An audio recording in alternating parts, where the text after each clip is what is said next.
ঘুম থেকে উঠতে দেরি হয়ে গেছে। আরে আরে মাম্মি পাপা তো পিকনিকে যাচ্ছে, তাড়াতাড়ি গাড়ির ভিতরে লুকিয়ে যাই। আরে আরে ভাইয়া ভাবি আপনারা কোথায় যাচ্ছেন? আরে রুহি আমরা পিকনিকে যাচ্ছি।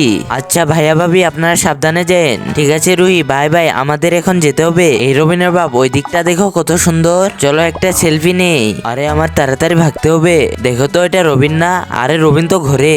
আচ্ছা ঠিক আছে তাহলে চলো চলো আমরা যে স্যুপ নিয়ে আসি। এই তো সুযোগ, ওরা চলে গেছে, তাড়াতাড়ি এদের খাবারটা নিয়ে আমি ভাগি। এই স্যুপ দিয়ে আমরা মজা করে খাবো। আরে না, আমাদের খাবার কে খেলো? রবিনের পাপা তুমি তো খাওনি। আরে আমি খাই নাই। রবিনের মা দেখো এই জায়গাটা কত সুন্দর। এই যে ভাই আমাদের একটা ছবি তুলে দাও না। এই তো আমি উঠবো ছবি। আর এখন তাড়াতাড়ি লুকাতে হবে আমাকে। আরে আমাদের পিছনে রবিন কোথা থেকে আসলো?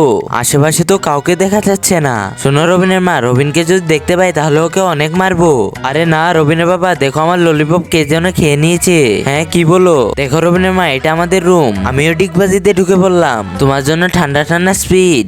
ও থ্যাংক ইউ। আমাকে আজকে মাম্মি বাবা থেকে লুকিয়ে থাকতে হবে। আরে বা টিভিটা এদিকে ঘুরিয়ে নেই। রবিনের মা এখন ঘুমাও। আচ্ছা ঘুমাও, এই তো সুযোগ, আমি উপরে এখন আমার মা বাবার সাথে ঘুমাবো। বন্ধুরা তোমরা সবাই লাইক সাবস্ক্রাইব করে দাও।